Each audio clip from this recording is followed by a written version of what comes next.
Pero. Pull.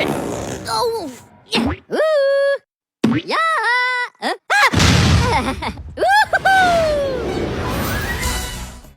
A few moments later. Pose with the fans.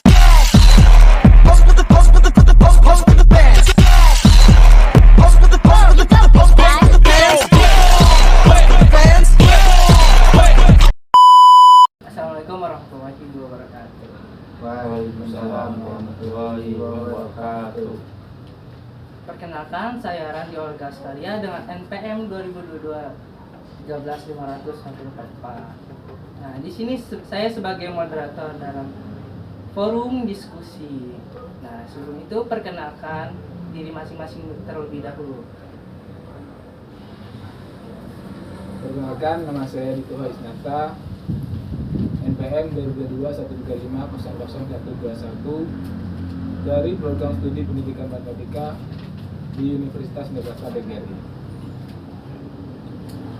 Dan perkenalkan, saya Muhammad Fakir Ramadan dengan NPM 2022-1350-0150 dari Proyek Pendidikan Matematika di Universitas Nebraska PGRI. Perkenalkan, nama saya Supriyadi dengan NPM 2022-135-00152 dari Program Studi Pendidikan Matematika di Universitas Nebraska PGRI. Oke, di diskusi ini kita akan membahas tentang pengaruh ekonomi dalam pendidikan di Indonesia. Nah, pendidikan dan ekonomi itu dua hal yang saling bersangkutan. Nah, pendidikan merupakan salah satu faktor penting yang dapat mendorong pertumbuhan ekonomi, sedangkan ekonomi dapat memberikan dukungan finansial bagi terselenggaranya pendidikan yang berkualitas. Nah, di sini saya ingin bertanya kepada rekan-rekan mahasiswa, apakah biaya pendidikan yang tinggi menjadi hambatan bagi aksesnya pendidikan bagi masyarakat yang berpenghasilan rendah? Terus saya. Ya, sebelumnya terima kasih untuk pertanyaan yang sangat bagus ini kepada moderator. Jadi menurut saya, dengan biaya pendidikan yang tinggi itu sangat berpengaruh bagi masyarakat kaum yang rendah. Di sini sudah ada data.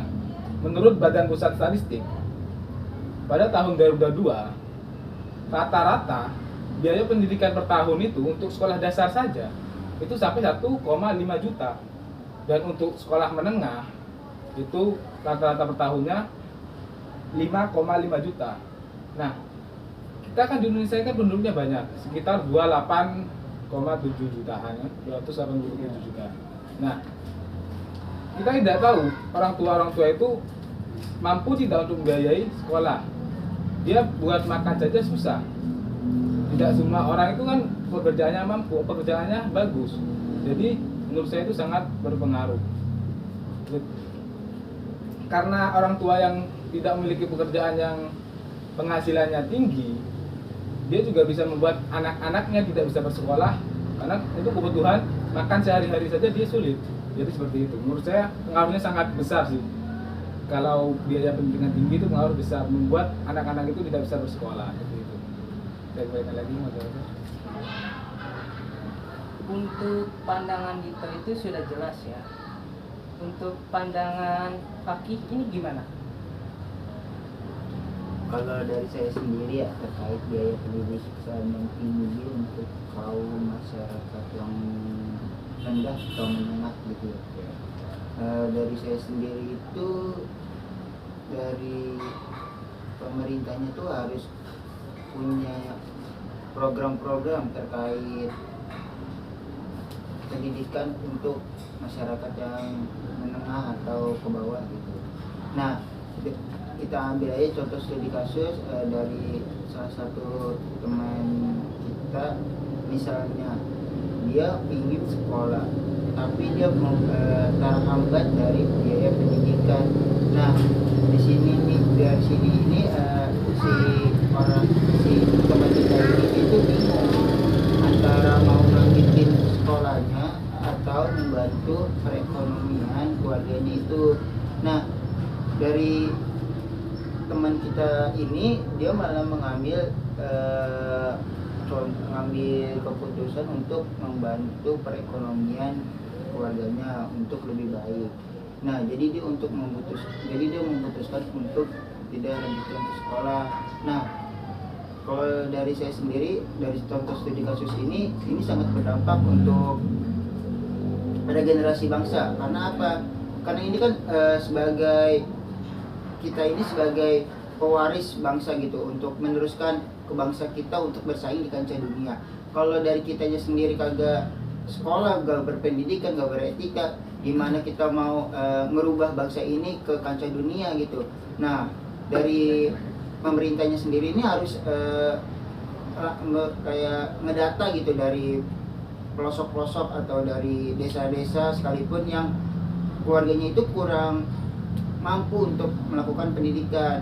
Nah, misalnya pemerintah udah ngelakuin olah segala macam, nanti pemerintah tuh tinggal masih program-program mereka yang udah mereka rancang gitu supaya masyarakat menengah ini bisa berpendidikan. Siapa tahu nanti dia salah satu dari masyarakat yang udah kita bantu ini bisa membawa Indonesia untuk lebih baik ke depannya gitu. Tadi kan si Fakih sudah menyampaikan ada dampaknya gitu. Menurut Supriyadi nih, apa sih solusi dalam pendidikan bagi orang yang penghasilannya rendah? Solusinya tuh bisa seperti beasiswa, bantuan keuangan dari pemerintah atau lembaga non profil, program pembiayaan pendidikan, dan skema pembayaran yang berjangka juga bisa membantu meringankan beban biaya pendidikan.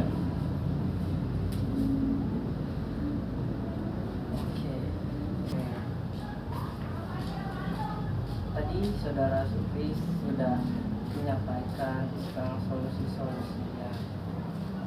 Jadi kita menarik kesimpulan pada diskusi saat ini terkait biaya pendidikan yang tinggi untuk masyarakat menengah ke bawah. Jadi kita udah sama-sama dengar terkait solusi dari topik hari ini. Itu sudah berjalan cukup baik. Terbukti dari yang disampaikan oleh saudara Dito bahwa pendidikan anak meningkat dari program-program yang dilakukan pemerintah. Cukup sekian diskusi dari kami. Wassalamualaikum warahmatullahi wabarakatuh.